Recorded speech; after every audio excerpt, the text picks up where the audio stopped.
안녕하세요. 자유지성입니다. 오늘은 주택과 관련해 시장의 모습을 보여주는 여러 지수지표와 글로벌 집값 데이터를 비교 점검하며 우리나라 집값이 너무 올라 폭락할 것이라는 전망에 대해 살펴보는 시간을 가지겠습니다.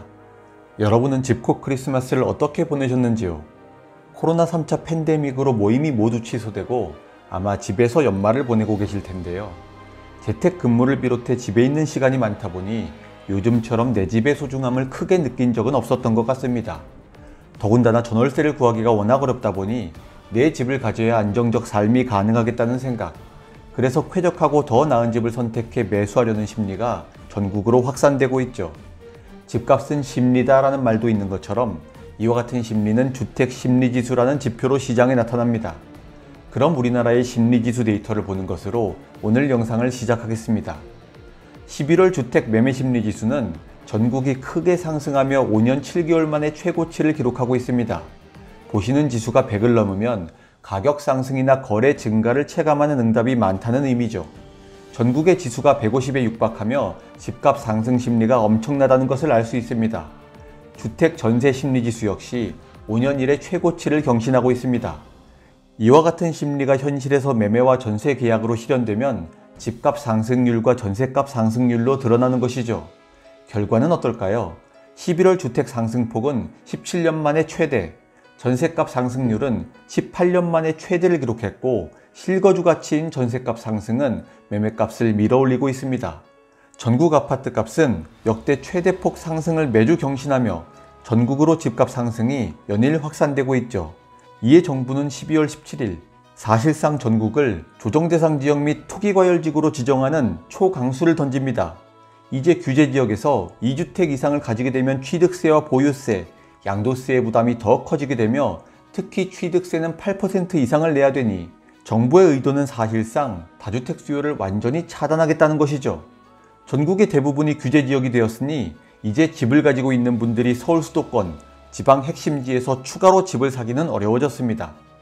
따라서 시장은 추운 날씨와 함께 규제지역 지정의 여파를 지켜보고 있는 모습입니다. 하지만 자유지성은 정부의 규제가 내 집 마련의 수요를 꺾을 수는 없을 것으로 봅니다. 지금은 다주택자가 집을 더 살 수 없기 때문에 다주택자가 주도하는 장이 아니라 명백한 내 집 마련의 실수요장이기 때문이죠. 지난 여론조사 결과에서는 무주택자 중 70%가 내년 상반기까지 집을 사고 싶다고 답했습니다. 무주택자의 74.2%가 주택 매수 의사가 있다고 했고 유주택자의 주택 매수 의사도 무려 66.3%나 되었습니다. 그리고 1년 뒤에 주택가격이 어떻게 될지를 전망하는 주택가격 전망지수 역시 역대 최고를 기록하고 있죠. 집값이 더 오른다는 전망이 역대 최고라는 겁니다. 이와 같은 상황에서 주택의 수요와 공급의 현실을 나타내는 지표는 어떨까요? 바로 주택 수급지수를 보시면 되는데요. 주택 수급지수도 매매와 전세 모두 지표를 집계한 이래 사상 최고를 기록하고 있습니다. 주택시장의 수요와 공급 정도를 나타내는 수급지수가 사상 최고라는 것은 매도세보다 매수세가 역사상 가장 강하다는 의미를 넘어 수요에 비해 공급이 가장 부족하다는 것을 의미합니다. 매매와 전세 모두 주택 수급지수가 지표를 집계한 이래 사상 최대이니 매매와 전세 모두 공급 대란이 일어나고 있다는 것이죠. 지금까지 우리는 주택시장의 과거와 현재, 미래를 바라볼 때 참고해야 하는 지표들을 살펴봤는데요. 종합적으로 정리해 보겠습니다. 과거의 집값과 전세값 상승은 집값 상승률과 전세값 상승률로 나타나므로 여러분은 매주 상승률을 체크하고 있죠. 집값과 전세값의 변동률은 과거의 지표입니다. 그리고 집값과 전세값이 올라 상승률로 표시된다는 것은 공급에 비해 수요가 많다는 것을 의미하죠. 물건의 가격을 결정하는 것은 수요와 공급이 1차적 요인이기 때문입니다. 이처럼 공급에 비해 수요가 많은지를 나타내는 지표가 바로 주택 수급지수입니다. 시장에서 펼쳐지는 매도와 매수 행위를 바라보면서 우리는 심리를 형성하게 되죠. 매도란 공급을 의미하며 매수란 수요를 의미합니다. 다시 말해 매도와 매수 행위를 보며 심리를 형성한다는 것은 공급과 수요 상황을 보면서 집을 살지 전세를 살지에 대한 심리가 만들어진다는 거죠. 이와 같은 현재의 심리를 나타내는 것이 매매 심리지수와 전세 심리지수라는 지표입니다. 그래서 심리지수를 보면 여러분의 마음과 유사한 집단의 심리를 추론할 수 있습니다. 다음으로 사람들은 앞서 살펴본 과거와 현재의 지표를 토대로 미래를 예측하고 싶어 하죠. 앞으로 1년 뒤 펼쳐질 시장 전망을 나타내는 지표가 바로 주택가격전망지수입니다. 주택가격전망지수는 KB에서 발표하는 매매가격 전망지수와 한국은행에서 발표하는 주택가격전망 CSI의 두 지수를 보시면 됩니다. 요약하면 과거를 나타내는 지표는 가격변동률, 과거에서 현재에 걸쳐 있는 지표는 주택수급지수, 현재를 나타내는 지표는 주택심리지수, 미래를 나타내는 지표는 주택전망지수가 되겠습니다. 그리고 현재 주택시장 상황은 과거, 현재, 미래를 투영하는 모든 지표가 사상 최고를 기록하고 있습니다. 따라서 정부의 규제지역 지정과 코로나 셧다운의 영향으로 시장이 잠시 소강 상태를 보이더라도 내년 봄 이사철과 함께 부동산 시장은 다시 기지개를 켜게 된다. 정부 규제 대책의 효과는 평균 2개월을 채 넘지 못했고 집값이 떨어질 요인을 단 하나도 발견할 수 없다. 따라서 자유지성은 무주택자분들께 겨울 내로 꼭 내 집 마련을 하셔야 한다고 강조드리는 것입니다. 하지만 집을 사지 못한 분들이 고민하시는 지점은 딱 하나죠. 집값이 그동안 너무 많이 올라 지금 사기에는 비싼 거 아니냐는 겁니다. 사고 싶지만 이미 늦었으니 지금은 기다려야 할 때가 아니냐는 거죠. 자유지성은 시장의 3가지 격언을 먼저 말씀드리겠습니다. 첫째, 늦었다고 생각할 때가 가장 빠른 때다. 둘째, 시세는 대중의 공포를 타고 오른다. 달리는 말에 올라타라. 둘째 격언은 주식시장에 계신 분들은 귀에 못이 박히도록 들어오셨을 겁니다. 마지막 격언은 이것입니다. 시세는 시세에게 물어라. 시세가 형성되는 것은 수많은 시장 참여자들이 내리는 집단 지성의 결과입니다. 따라서 개인이 임의로 감정과 편견에 따라 시세가 비싸다 싸다를 판단하지 말고 시세를 있는 그대로 받아들이라는 것이죠. 다시 말하면 우리가 시장의 결과를 받아들이며 현명하게 대응할 때 시장을 이기는 성공을 이룰 수 있다는 겁니다. 위대한 투자자 워렌 버핏의 말처럼 우리는 신이 아니기에 시장은 예측의 영역이 아니라 대응의 영역이라는 말이죠.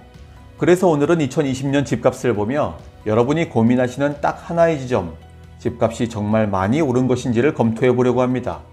문재인 정부가 집권한 2017년부터 2020년까지 세계 각국의 집값 수준을 우리와 객관적으로 비교해 보며 막연히 집값이 비싸다고 느끼는 감정이 과연 사실인지 이성을 발동시켜 보자는 것이죠. 경제적 선택을 할 때는 나무만 보는 것이 아니라 숲을 보는 습관을 가져야 합니다.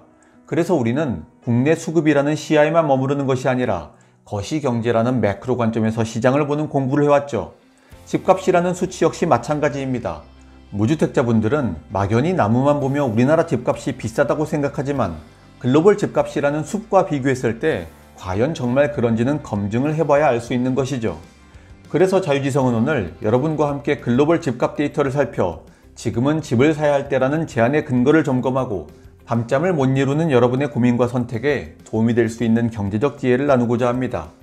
그럼 우리가 지난 부동산 가치 분석 영상에서 봤던 차트를 복습하는 것으로 시작하죠. OECD 데이터베이스의 주택 가격 지표입니다. 지금 보시는 차트는 OECD에서 발표한 37개 선진 OECD 국가의 명목 집값의 변동률을 비교한 그래프입니다. OECD는 2015년을 100으로 놓고 세계 각국의 집값을 지수로 비교했는데요. 2020년 2분기 차트를 보시면 대한민국의 명목 집값보다 집값이 덜 상승한 국가는 단 3국가, 이탈리아, 핀란드, 그리스밖에 없습니다.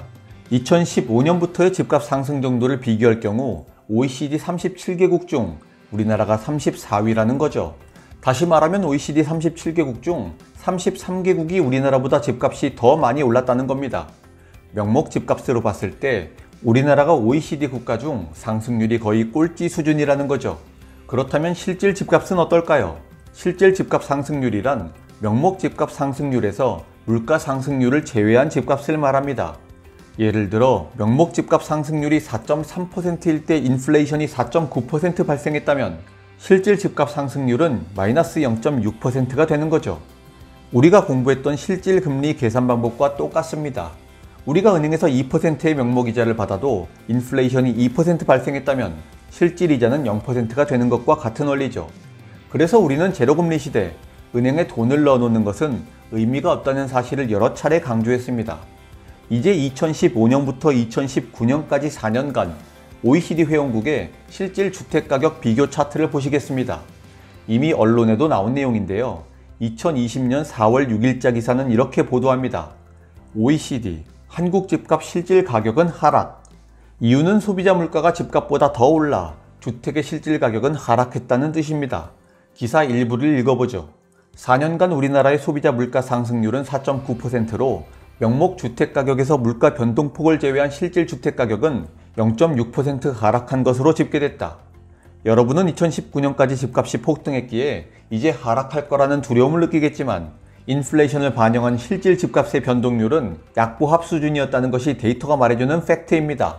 2015년부터 2019년까지 한국의 물가 상승률은 4.9%로 주택가격 상승률보다 오히려 높았기 때문이죠. 그래서 4년간 한국의 실질 집값 상승률은 마이너스 0.6%로 OECD 국가 중 한국보다 더 많이 하락한 나라는 남아공, 터키, 브라질 3국가밖에 없습니다. 2020년 명목 집값 상승률도 꼴찌에서 4번째였는데 2019년 실질 집값도 명목 집값과 마찬가지로 꼴찌에서 4번째군요. 더군다나 4년 동안 실질 집값은 오히려 0.6% 하락했습니다. 왜 2019년이냐고 질문하며 2020년 집값이 폭등했으니 달라진 게 아니냐는 분들이 있을 겁니다. 기사가 나온 2019년 데이터로 실질 집값의 의미를 설명해 드렸으니 이제 2020년 데이터를 살펴보겠습니다. 폭락론자들은 이렇게 기대하겠죠. 2020년에 집값이 폭등해서 우리나라 집값 상승이 세계에서 손꼽힐 거라고 말입니다. 하지만 폭락론자들의 기대와는 달리 2020년 실질 집값 순위는 한 단계 더 내려갔습니다. 실질 집값 기준으로 우리나라보다 집값이 덜 오른 OECD 국가는 단 2개밖에 없습니다. 이탈리아, 터키입니다. 이처럼 OECD 국가와 집값 상승의 수준을 비교하니 우리나라는 명목 집값으로는 OECD 37개국 중 34위, 실질 집값으로는 OECD 37개국 중 35위라는 걸 알 수 있습니다. 명목 집값은 OECD 국가 중 꼴찌에서 4번째, 실질 집값은 꼴찌에서 3번째라는 겁니다. 이제 질문을 드리겠습니다. 세계적으로 우리나라 집값이 정말 폭등했나요? 세계적으로 우리나라 집값이 정말 비싼가요? 우리나라의 집값 거품이 잔뜩 껴서 폭락할 만한 버블이 있다고 말할 수 있나요? 집값 상승 수준으로는 선진 OECD 국가 중 거의 꼴찌 수준을 벗어나지 못하고 있는데 말입니다. 자유지성은 데이터를 통해 객관적인 팩트를 살펴보자고 말씀드렸습니다. 결론적으로 OECD 데이터로는 우리나라 집값이 세계 수준에서 전혀 비싸지 않다. 그리고 버블은 없다고 단호하게 말할 수 있습니다. 사실에 관한 객관성을 담보하기 위해 공신력 있는 해외 자료를 더 분석해보죠. 이번에는 국제통화기금 IMF 데이터를 통해 세계적으로 우리나라 집값의 위치는 과연 어떤지 살펴보겠습니다. IMF는 글로벌 하우징 워치라는 세계 집값 조사 결과를 발표하고 있는데요. 가장 최근의 발표가 2020년 1분기 집값 조사 데이터입니다. 먼저 세계 실질 집값 지수 차트를 보시죠. 2008년 세계 경제 위기로 집값이 꺾인 후 집값이 약 4년 동안 하락하고 2013년부터 세계 집값은 상승을 시작하죠. 세계 집값은 2008년에 전고점을 돌파해 지금까지 완만한 상승 추세가 이어지고 있는 걸 보실 수 있습니다. 차트를 하나 더 보시죠. 지금 보시는 차트는 지난 1년간 세계 각국의 실질 집값 상승률을 막대 그래프로 나타낸 차트인데요. 빨간 화살표로 표시된 부분이 대한민국 집값의 위치입니다. 우리나라보다 훨씬 많은 나라들의 집값이 상승한 반면 우리나라의 실질 집값 상승률은 0에 가까운 보합세를 보였다는 것을 알 수 있죠. 다시 말해 지난 1년간 명목 집값 상승률에서 물가 상승률을 뺀 실질 집값 상승이 0에 가까웠다는 겁니다. 순위로는 63개국 중 49위를 기록해 글로벌 집값 상승률을 비교할 때 역시 하위권을 벗어나지 못했습니다. 이번에 보실 차트는 세계 각국의 PIR 변동률 그래프입니다. PIR이란 가구 소득 대비 집값의 비율을 말합니다. 집값을 가구 소득으로 나눠 계산하죠. 예를 들어 가구의 연평균 소득이 1억일 때 집값이 10억이라면 PIR은 얼마일까요? PIR은 집값을 가구 소득으로 나눈다고 했죠. 따라서 집값 10억을 가구의 연소득 1억으로 나누니 10이 됩니다. 즉 PIR 지표의 의미는 가구의 연소득을 한 푼도 안 쓰고 몇 년을 모아야 집을 살 수 있는지를 보여주는 것이죠. PIR이 10이라는 말은 가구의 연소득을 한 푼도 안 쓰고 10년간 모으면 집을 살 수 있다는 의미라는 겁니다. 2020년 8월 발표 기준으로 서울 아파트의 PIR은 11.4, 경기 아파트의 PIR은 8로 나타난 기사를 보실 수 있는데요. 이 말은 서울은 연소득을 11년 동안 모아야 아파트를 살 수 있고 경기는 연소득을 8년 동안 모아야 아파트를 살 수 있다는 것이죠. 이 같은 PIR 지표의 변동률을 세계 각국과 비교하며 우리나라의 위치를 확인해보면 우리나라의 집값이 얼마나 상승했는지 알아볼 수 있는 또 하나의 기준이 될 겁니다. 하지만 문제는 PIR 지표가 폭락론자들에 의해 왜곡되어 여러분이 잘못된 판단을 하도록 이끈다는 것이죠. PIR 수치가 부동산 거품을 파악하는 국제적인 기준이라고 말하는 쇼킹 부동산이 대표적입니다. 먼저 PIR의 절대 수치가 거품을 파악하는 국제적인 기준이라는 이론은 이 세상 어디에도 없고 경제학으로 확립된 적도 없습니다. PIR 수치의 의미부터 거짓말인 거죠. 더 나아가 쇼킹 부동산은 PIR 수치가 10을 넘으면 일반적으로 거품이 끼었다고 판단한다, 이렇게 말하는데요. 이것도 거짓말이죠. 나라별로 인구 밀도와 주택 보급률이 다르고 주택 보유 성향이나 주택의 질과 종류에도 차이가 있으며 경제 성장의 수준과 대도시와 지방도시의 개발 정도 역시 국가별로 천차만별입니다. 주택담보대출 비율도 다르죠. 이와 같은 변수들에 따라 집값의 명목 수준은 나라별로 다양하게 결정되므로 OECD나 IMF에서도 PIR의 절대 수치를 국가별로 비교하는 자료는 제공하지 않고 있습니다. PIR의 명목 수치를 보고 주택가격이 거품이다 아니다를 말하는 것은 적절하지 않기 때문이죠. 그런데 쇼킹 부동산은 PIR이 10을 넘으면 거품이고 서울 아파트의 PIR이 10을 넘었으니 우리나라 집값의 거품은 세계적인 수준이라는 거짓 선동을 하죠. 문제는 쇼킹 부동산의 영상을 보고 우리나라 집값이 거품이라고 판단해 집을 팔거나 집을 사지 않는 사람들이 있다는 겁니다. 팩트를 다시 한번 말씀드리겠습니다. PIR의 절대 수치는 거품을 판단하는 국제적 기준이 아니다. 따라서 PIR의 절대 수치 비교는 OECD나 IMF와 같은 경제기구에서 제공하지 않는다. 대신 OECD와 IMF에서는 PIR 수치가 국가별로 어떤 비율로 변화하는지를 시계열로 비교해 통계로 발표하고 있습니다. 절대 수치가 중요한 것이 아니라 변동 비율이 중요한 것이죠. 일정 기간 동안 PIR의 변화 추이는 글로벌 집값 변동을 비교할 수 있는 기준이 되기 때문입니다. 다시 한번 말씀드리면 PIR은 절대 수치가 중요한 것이 아니라 비율의 변화가 중요하다. 이렇게 정리하면서 OECD와 IMF의 PIR 데이터를 보시겠습니다. 먼저 OECD의 PIR 비교 차트입니다. 이 차트는 2015년 각국의 PIR을 100으로 놨을 때 2019년까지 5년간 PIR이 어느 정도의 비율로 변동했는지를 나타냅니다. 예를 들어 가장 상위에 위치한 헝가리는 2015년에 PIR을 100으로 놨을 때 2019년 PIR이 125가 되므로 소득 대비 주택가격이 25% 상승했다는 의미가 되죠. PIR은 절대 수치가 중요한 것이 아니라 변동 비율이 중요하다는 것을 다시 한번 기억하시면서 우리나라는 어디에 있는지 살펴보겠습니다. 파란색 화살표로 표시한 점이 우리나라의 PIR입니다.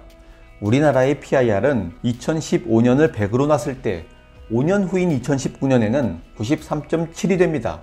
이 말은 소득 대비 주택가격이 2015년에 비해 2019년에는 오히려 하락했다는 것이죠. 그런데 이 기간 동안 우리나라 주택가격은 오르지 않았나요? 그렇습니다. 주택가격이 올랐죠. 그럼에도 소득 대비 주택가격이 하락했다는 것은 무엇을 의미할까요? 그렇죠. PIR이 소득 대비 주택가격이므로 주택가격이 올랐는데도 PIR이 하락했다는 것은 주택가격보다 소득이 더 많이 올랐다는 것을 의미합니다. 그래서 소득 대비 주택가격 PIR이 2015년을 기준 삼았을 때 6.3%의 비율로 하락한 것이죠.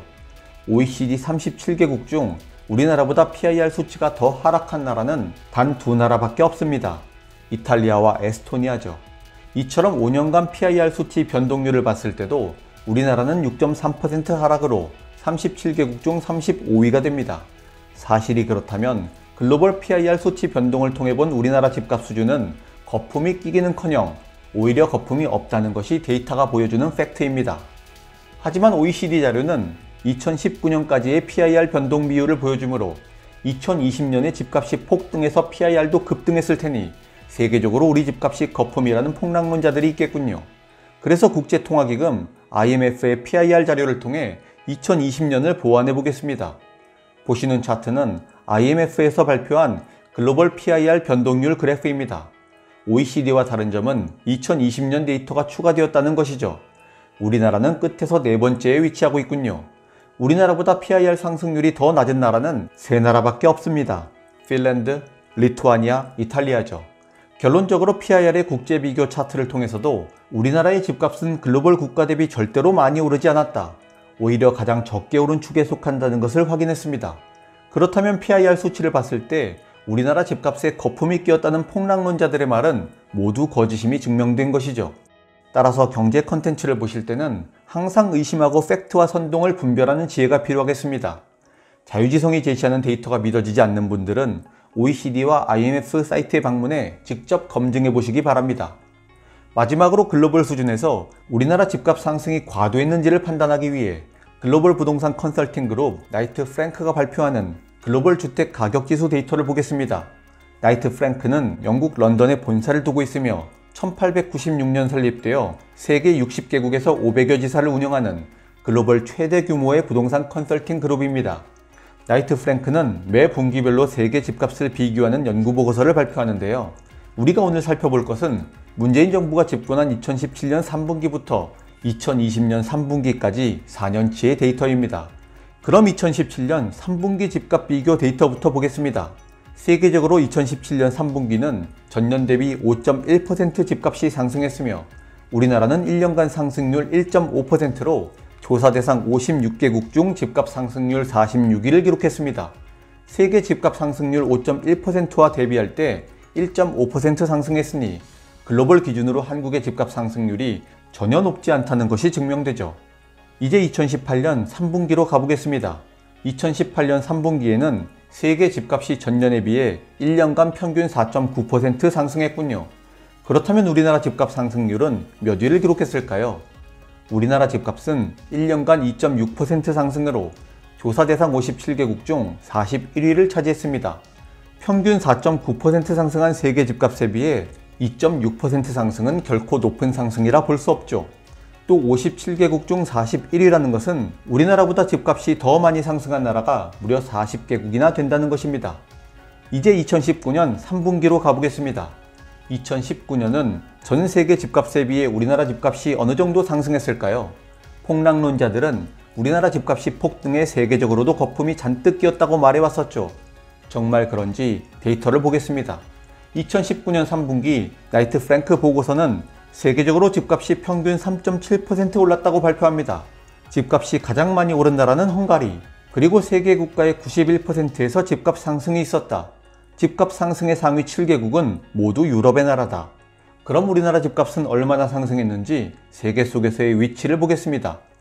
우리나라는 3.2%의 집값 상승으로 조사 대상 56개국 중 29위를 차지했습니다. 이번에도 세계 평균 집값 상승률 3.7%에 미치지 못했군요. 폭락론자들의 희망이 꺾여 안타깝지만 데이터로 세상을 바라보신 분들은 우리나라 집값이 글로벌 기준으로 비싸지 않다는 것을 알고 자신있게 집을 샀을 겁니다. 이제 마지막으로 2020년 3분기 집값 데이터를 보겠습니다. 만약 이번에도 우리나라 집값이 세계 집값에 비해 많이 오르지 않았다면 여러분이 집을 살 때 어느 정도 마음이 안정될 수 있을 겁니다. 막연히 집값이 비싸다는 느낌이 정말 맞는지 데이터로 함께 검증해 보시죠. 그럼 나이트 프랭크 2020년 3분기 보고서로 가보겠습니다. 2020년 3분기 보고서를 요약하면 지난 1년간 세계 집값은 평균 4.5%가 상승했고 가장 집값이 많이 상승한 나라는 터키입니다. 우한 코로나의 영향으로 세계 각국의 16%에서 집값이 하락했다고 하는군요. 가장 많이 하락한 나라는 모로코입니다. 아마 여러분은 2020년 역시 집값이 폭등한 걸로 느끼고 있을 겁니다. 폭락론자들도 심지어 주택시장 전문가들조차도 너무 올라서 사지 말고 기다리라고 말하니까요.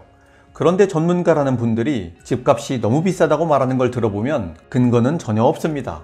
막연히 비싸다고 말하고 느낌으로 너무 올랐다고 주장하며 전문가나 애널리스트, 교수 같은 지위를 통해 자신들의 주장이 사실인 것처럼 포장하죠. 하지만 집값이 비싸다는 근거가 교수나 애널리스트가 될 수는 없습니다. 정말 비싸거나 싸다는 팩트를 말하기 위해서는 데이터라는 근거가 필요한 것이죠. 우리는 세계 집값 상승률 데이터로 말하고 있습니다. 폭락론자들은 엄청난 순위 상승과 집값 상승률을 기대했겠지만 대한민국의 순위는 글로벌 조사 대상 56개국 중 39위를 기록했습니다. 집값 상승률은 세계 집값 평균 상승률 4.5%에 비해 한참 부족한 불과 2.9%였고요. 다시 여러분께 질문합니다. 우리나라 집값이 정말 많이 오른 게 사실인가요?